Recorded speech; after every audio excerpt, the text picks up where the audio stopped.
Hi everyone.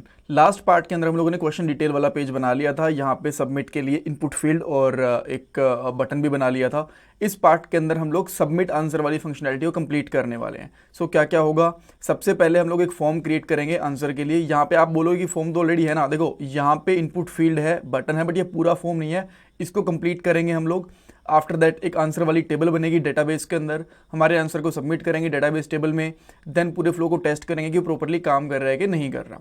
Alright, और ये हमारी पीएचपी प्रोजेक्ट की प्लेलिस्ट है जो आपकी डेफिनेटली हेल्प करने वाली है पीएचपी के प्रोजेक्ट में, जॉब में, इंटरव्यूज़ में। पूरी प्लेलिस्ट देखना, लिंक मैंने डिस्क्रिप्शन बॉक्स में डाल दिया है। अब कोड पे चलते हैं और पहले इस फॉर्म को कंप्लीट करते हैं।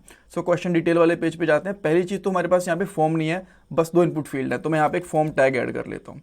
सो मैंने यहाँ पे एक पोस्ट फॉर्म रेडी कर लिया और फॉर्म को हम लोग क्लोज करेंगे सबसे लास्ट में इस तरीके से। सबसे पहले हमें यहाँ, अच्छा इसके बाद हमें यहाँ पे एक्शन भी डालना पड़ेगा। सो एक्शन के लिए आप लोग रिक्वेस्ट वाली फाइल का पाथ दोगे। सो यहाँ पे लिखोगे server then requests dot php, right. और इस इनपुट फील्ड का हमें नाम भी देना है टेक्स्ट एरिया का। सो मैं यहाँ पे नाम देता हूँ इसका आंसर। बटन है, ठीक है, इसके क्लिक के ऊपर हम लोग फॉर्म को सबमिट करेंगे। देन हमें एक हिडन फील्ड भी लेनी पड़ेगी यहाँ पे, बिकॉज हमें जो आईडी है ना क्वेश्चन वाली, ये आईडी भी चाहिए होगी ताकि हम लोग आंसर वाली टेबल में इसको सेंड कर पाएँ। तभी हमें पता चलेगा कि ये आंसर कौन से क्वेश्चन का है। सो मैं यहाँ पे एक हिडन इनपुट फील्ड लेने की कोशिश करता हूँ। इनपुट फील्ड ली हमने, देन कोलन हिडन, और इसका नाम हम लोग यहाँ पे दे सकते हैं let's say question underscore ID. और प्लेस होल्डर वगैरह तो होगा नहीं, इसकी वैल्यू हमें डेफिनेटली देनी पड़ेगी। एंड वैल्यू हम लोग यहाँ पे पीएचपी का टैग लगाएंगे, देन यहाँ पे एको करेंगे और यहाँ पे डालेंगे क्यू आईडी जो हमारे पास यहाँ पे है क्वेश्चन आईडी, ठीक है। अब ये वैसे तो आपको डिस्प्ले नहीं हो रही होगी यहाँ पे आप चेक करोगे तो, बट अगर आपको क्वेश्चन की आईडी चेक करनी है तो आपको इंस्पेक्ट एलिमेंट करने पड़ेंगे। एंड देन आप यहाँ पे चेक कर पाओगे कि हमारे पास हिडन फील्ड के अंदर यहाँ पे आईडी है। इस क्वेश्चन की आईडी क्या है 2, यहाँ पे आप देख भी पा रहे हो। अगर मैं कोई और क्वेश्चन चूज़ करता हूँ, लेट्स से कि मैं यहाँ पे लास्ट क्वेश्चन चूज़ कर लेता हूँ, तो इसकी आईडी आपको यहाँ पे दिख रही है 4 और यहाँ पे भी 4 है। ये कंफर्म हो गई है, ठीक है। देन नेक्स्ट चीज़ क्या है, फॉर्म हमारा रेडी हो चुका है। एक बार के लिए बस इसको हल्का सा सबमिट करके भी देख लेते हैं। सो मैं क्या करूँगा ना, रिक्वेस्ट वाली फाइल के अंदर जाऊँगा एंड यहाँ पे एक एल्स इफ बना लेता हूँ, जैसे हमारे पास यहाँ पे बना हुआ है। सो मैं यहाँ पे करूँगा एल्स इफ, और एल्स इफ के बाद में हमें यहाँ पे पोस्ट रिक्वेस्ट चेक करनी है। और पोस्ट रिक्वेस्ट के अंदर हम लोग चेक करेंगे आंसर हमारे पास है या नहीं है। एंड देन हम लोग यहाँ पे प्रिंट आर कर लेंगे जो भी हमारे पास पोस्ट रिक्वेस्ट आ रही है, ठीक है। एक बार इसको सबमिट करके देखते हैं, रिफ्रेश करेंगे। देन मैं यहाँ पे कुछ आंसर डालता हूँ, जैसे कि मैंने यहाँ पे डाल दिया हेलो, जस्ट मैंने हेलो डाला। मैं यहाँ पे लिख रहा हूँ, क्लिक कर रहा हूँ राइट योर आंसर पे। जैसे मैंने क्लिक करा तो पहले ये पेज नोट फाउंड हो गया। लेट मी सी, ऐसा तो नहीं होना चाहिए था कि क्या प्रॉब्लम है इसके अंदर।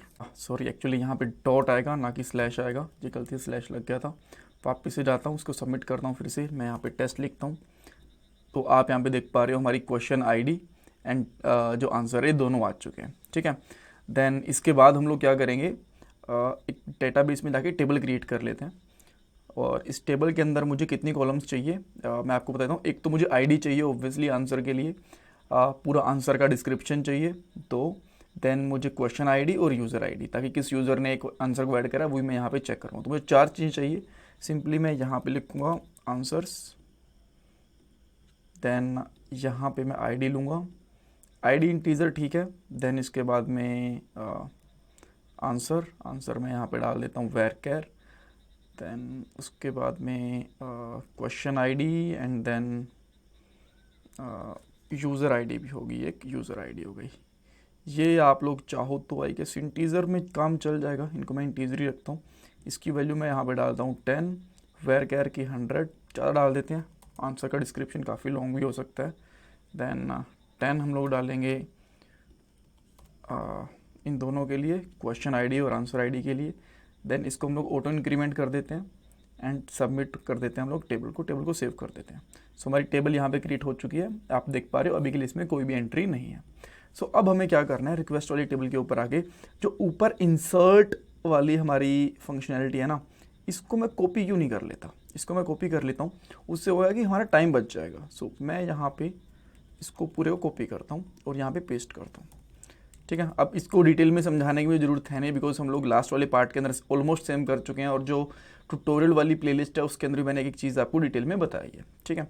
सो यहाँ पे सबसे पहले चाहिए हमें आंसर, और इसका मैं यहाँ पे आंसर ही रख लेता हूँ नाम। देन हमें चाहिए question ID, question_id, and then उसमें चाहिए हमें यूज़र आईडी। यूज़र आईडी हमारे पास यहाँ पे है। देन ओके, बस ये तीन ही चीज़ चाहिए हमें, तीनों चीज़ें हैं हमारे पास। एक आईडी हमारे पास ऑटो इंक्रीमेंट हो जाएगी। तो किस टेबल में इंसर्ट करेंगे, आंसर्स वाली में, जी हमने मेंशन कर दी। देन हमारे पास आंसर रहेगा, तो मैं टाइटल को आंसर में चेंज कर देता हूँ। डिस्क्रिप्शन हमारे पास है नहीं, इसको मैं यहाँ से रिमूव कर देता हूँ, इसकी हमें कोई ज़रूरत है नहीं। देन उसके बाद हम लोग क्या करेंगे, कैटेगरी आईडी की जगह पे क्वेश्चन आईडी ले लेते हैं, और यूज़र आईडी हमारी नो डाउट प्रॉपरली आ रही है सेशन से निकल के, ठीक है।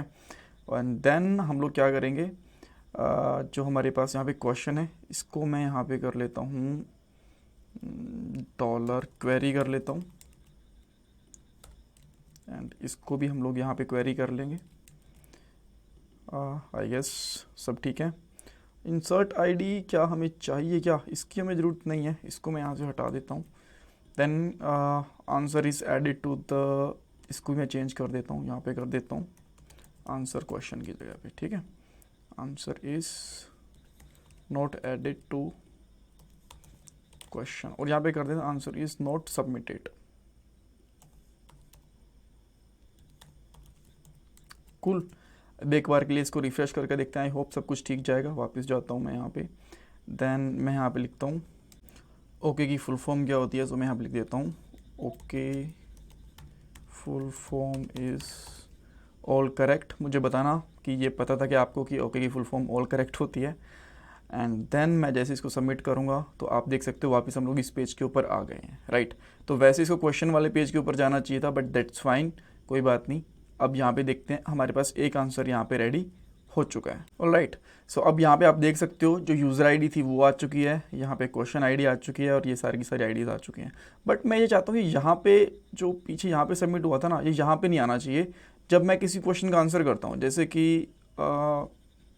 यहाँ पे कर देता हूँ येस यू कैन, मैं जैसे ही जस्ट एक रैंडम सा आंसर दे रहा हूँ, जैसे मैं यहाँ पे करूँगा तो इस क्वेश्चन के ऊपर आ जाता है, राइट। और यहाँ पे इसका आंसर वैसे ऐड हो चुका है, क्वेश्चन आईडी यूज़र आईडी सब कुछ। बट मैं चाहता हूँ कि इस क्वेश्चन के ऊपर ही ये रिडायरेक्ट हो, यहाँ पे रिडायरेक्ट ना हो। तो उसके लिए मैं क्या करना पड़ेगा, इसको पाथ को सही करना पड़ेगा। इसका पाथ कैसे जाता है, जैसे कि आप ये देख सकते हो, ये चीज़ Q-ID इक्वल टू 2, यानी कि ये आईडी जा रही है। तो यहाँ पे मैं क्या करता हूँ, इसको आईडी को डायनेमिक कर देता हूँ क्वेश्चन आईडी, राइट। तो आई होप अब ये प्रॉपरली यहाँ पे डिलीवर होगा। जैसे कि मैं वापस से जाता हूँ, अब मैं कहता हूँ is PHP good programming language, yes this is a very good programming language, right. Then मैं इसको सबमिट करता हूँ। जैसे मैं इसको सबमिट करता हूँ, ये इसी के ऊपर आ चुका है वापस से। बट आप बोलो यहाँ पे आंसर क्यों नहीं आया, बिकॉज ये आंसर देखो 3 हमारे पास हो चुके हैं यहाँ पे डेटाबेस में, और ये फर्स्ट क्वेश्चन का ये आंसर है, इसकी आईडी भी यहाँ पे सही है।